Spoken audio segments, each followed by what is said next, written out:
नमस्कार दोस्तों, पीसीएस पाठशाला में आप सभी का स्वागत है। यूपी पीसीएस 2021 की टेस्ट सीरीज चल रही है और इसके पहले का वीडियो नहीं देखे हैं तो प्लेलिस्ट में जाइएगा। यूपी पीसीएस 2021 के नाम से प्लेलिस्ट बनी हुई है।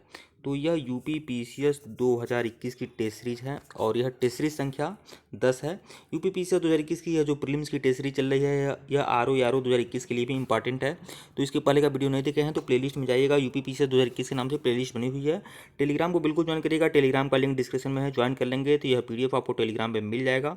तो टेलीग्राम को बिल्कुल ज्वाइन करिएगा। और जिनको भी यूपी पीसीएस 2021 और या आरओ का संपूर्ण सारगर्भित रामबाण मटेरियल चाहिए, हैंड रिटेन नोट चाहिए, कंप्यूटराइज नोट चाहिए, पूरा का पूरा यूपी पीसीएस प्रीलिम्स और मेंस और आरओ का 2021 का पूरा मटेरियल मिलेगा।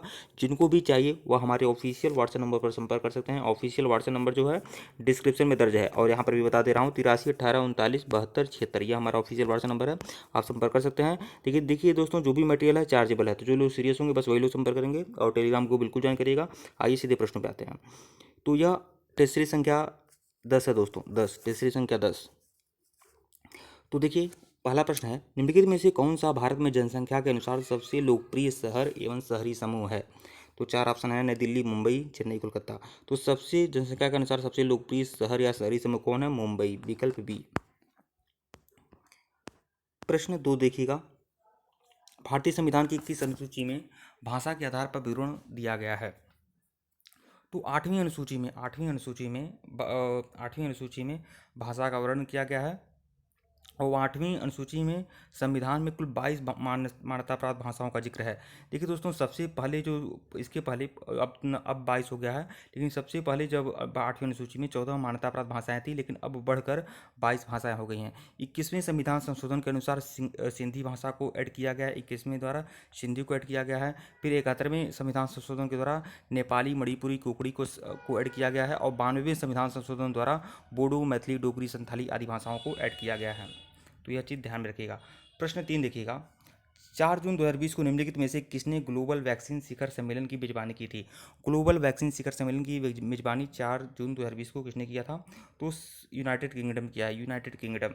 देखिए दोस्तों, यूनाइटेड किंगडम किया है, विकल्प ए जो सही है। यह 50 देशों का वैश्विक शिखर सम्मेलन था जो यूनाइटेड किंगडम में हुआ है। यूनाइटेड किंगडम ने इसकी मेजबानी की है, 50 देशों का वैश्विक शिखर सम्मेलन था और इसमें कोविड-19 से किस तरह से निपटा जाए उस पर विशेष चर्चा थी। प्रश्न 4 देखिएगा, उष्णकटिबंधीय वनस्पति निम्नलिखित में से किस राष्ट्रीय उद्यान में पाई जाती है? तो उष्णकटिबंधीय वनस्पति निम्नलिखित में से किस राष्ट्रीय उद्यान में पाई जाती है? तो देखिए, नंदा देवी राष्ट्रीय उद्यान में तो पाई नहीं जाएगी और यह आप जानते हैं कि यह बहुत ठंडा प्रदेश है। नंदा देवी राष्ट्रीय उद्यान यहाँ पाई नहीं जाएगी। खंगचेंदा जोंगा राष्ट्रीय उद्यान यहाँ पर भी नहीं पाई जाती है और बालबखाम राष्ट्रीय उद्यान यहाँ पर आपका उष्णकटिबंधीय वनस्पति पाई जाएगी। ये जो देखिए, जो बालबखराम राष्ट्रीय उद्यान है यह मेघालय में है। मेघालय कि गारो हिल्स के पास यह बालबखाम राष्ट्रीय उद्यान है, मेघालय के गारो हिल्स के पास। और यह 200 से 800 वर्ग किलोमीटर क्षेत्रफल में फैला है बालबखाम राष्ट्रीय उद्यान, जहाँ पर आपका हाथी या हिरन आदि जंगली जानवर भी पाए जाते हैं। तो बालबखाम राष्ट्रीय उद्यान कहाँ है? मेघालय में गारो हिल्स के पास, जहाँ पर उष्णकटिबंधीय वनस्पति पाई जाती है। तो कौन सा उत्तर सही है? तो केवल तीन सही है, विकल्प डी। और यही बालबखाम राष्ट्रीय उद्यान में आपका घटपड़ी नामक पौधा भी पाया जाता है। घटपड़ी नामक पौधा पाया जाता है। यहीं पर सुनहरी बिल्ली आदि जानवर भी पाए जाते हैं। प्रश्न 5 देखिएगा, GIS one district one product के बारे में निम्नलिखित कथनों पर विचार करिए। तो निम्नलिखित कथनों पर विचार करना है वन डिस्ट्रिक्ट वन प्रोजेक्ट। तो पहला देखिएगा, भारत का GIS one district one project digital मानचित्र सभी राज्यों के ODOP उत्पादों का विवरण प्रदान करता है तथा हितधारकों की सुविधा प्रदान करता है। तो यह तो सही है। इसे खाद्य प्रसंस्करण मंत्रालय द्वारा शुरू किया गया है, यह भी सही है। तो कौन सा कथन सही है? तो 1 और 2 दोनों सही है, मतलब विकल्प सी। अगले प्रश्न पे आइएगा, विश्व वन्य जीव दिवस कब मनाया जाता है? विश्व वन्य जीव दिवस कब मनाया जाता है? 4 ऑप्शन है आप लोग के सामने। तो विश्व वन्य जीव दिवस जो मनाया जाता है 3 मार्च को मनाया जाता है। वन्य जीवों के प्रति लोगों में जागरूकता बढ़ाने के लिए विश्व वन्य जीव दिवस मनाया जाता है और यह 3 मार्च को मनाया जाता है, ध्यान में रखिएगा इसे। प्रश्न 7 देखिएगा, वह वैज्ञानिक कौन थे जिन्होंने रक्त परिसंचरण की खोज की थी? रक्त परिसंचरण की खोज किस वैज्ञानिक ने किया था? तो विलियम हार्वे ने किया था, विकल्प बी जो है वह सही है। देखिए दोस्तों, इसके पहले का वीडियो नहीं देखे हैं तो प्लेलिस्ट में जाइएगा। यूपी पीसीएस 2021 के नाम से प्लेलिस्ट बनी हुई है। आरओ की परीक्षा की दृष्टि से भी यह मटेरियल बहुत ही बेहतरीन है। प्रश्न 8 देखिएगा, और टेलीग्राम को बिल्कुल ज्वाइन करिएगा। टेलीग्राम को ज्वाइन कर लेंगे तो ये पीडीएफ आपको टेलीग्राम में मिल जाएगा। टेलीग्राम बिल्कुल ज्वाइन करिएगा। टेलीग्राम का लिंक डिस्क्रिप्शन में दिया गया है। प्रश्न 8 देखिएगा, निम्नलिखित में से कौन सा युग में सम्मिलित है? कौन सा युग में सम्मिलित है ये बताना है आपको। तो देखिए, अंगामी जो है झारखंड की, देखिए अंगामी जो है ये आपका झारखंड की जनजाति नहीं है या नागालैंड की जनजाति है, तो यह तो आपका सम्मिलित नहीं है। संथाल जो है तमिलनाडु की जनजाति है, तो संथाल जो है तमिलनाडु की जनजाति नहीं है। संथाल जो है आपका झारखंड की जनजाति है, तो यह भी आपका सम्मिलित नहीं है। और सरना जो है, सरना यहाँ कर रहा है केरल की जनजाति है, सरना केरल की जनजाति नहीं है। सरना जो है आपकी झारखंड की जनजाति है। तो इसमें से कोई भी इस युग में सम्मिलित नहीं है। देखिए 1 2 3 तीनों सम्मिलित नहीं है, तो सही उत्तर का चयन करिए। तो इनमें से कोई नहीं, विकल्प डी।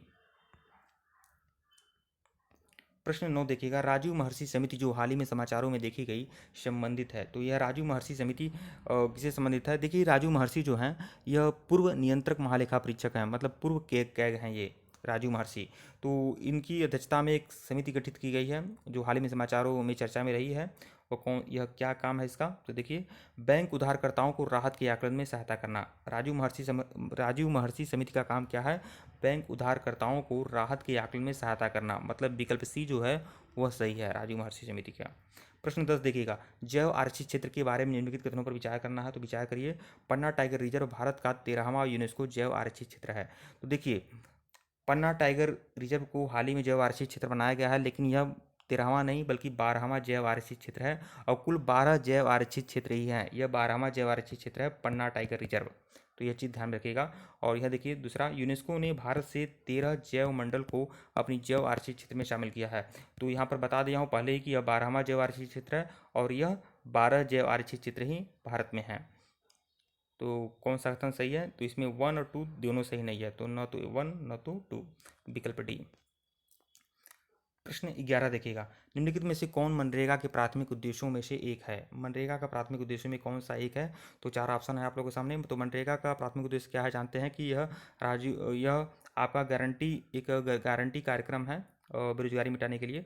तो देखिए, यह अकुशल श्रमिकों की गारंटीकृत मजदूरी रोजगार प्रदान करने की दीर्घकालीन गरीबी को संबोधित करना है।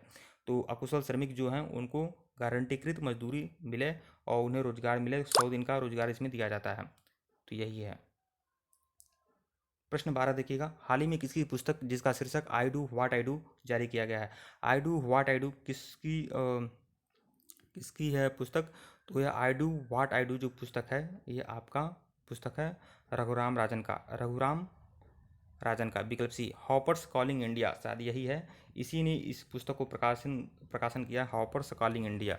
इसने पुस्तक को प्रकाशित किया है। और I do what I do किसकी पुस्तक है? यह है रघुराम राजन की, जो पूर्व आरबीआई गवर्नर भी हैं।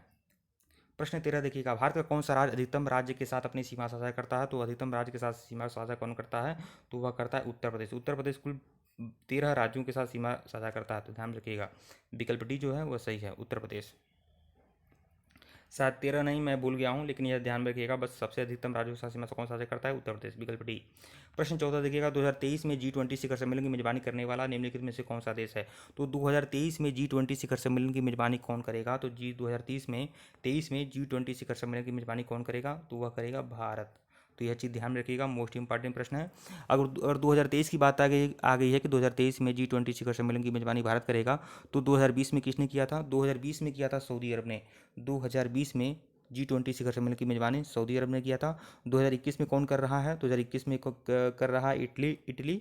और 2022 में कौन करेगा? इंडोनेशिया। और 2023 में कौन करेगा?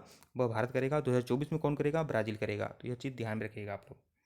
प्रश्न 15 देखिएगा, IUCN संकटग्रस्त प्रजातियों के वर्गीकरण में प्रजाति नहीं है। तो IUCN जिसकी स्थापना हुई थी, IUCN की स्थापना जो हुई थी 1979 में हुई थी, ध्यान रखिएगा 1979 में IUCN की स्थापना हुई थी। और IUCN संकटग्रस्त प्रजातियों के वर्गीकरण में कौन सा प्रजाति शामिल नहीं है? तो हानिकारक प्रजाति नहीं शामिल है। तो विकल्प ए जो होगा सही होगा। ठीक है दोस्तों, वीडियो को लाइक और चैनल को सब्सक्राइब करिएगा। डिस्क्रिप्शन में लिंक है टेलीग्राम को बिल्कुल ज्वाइन करिएगा आप लोग।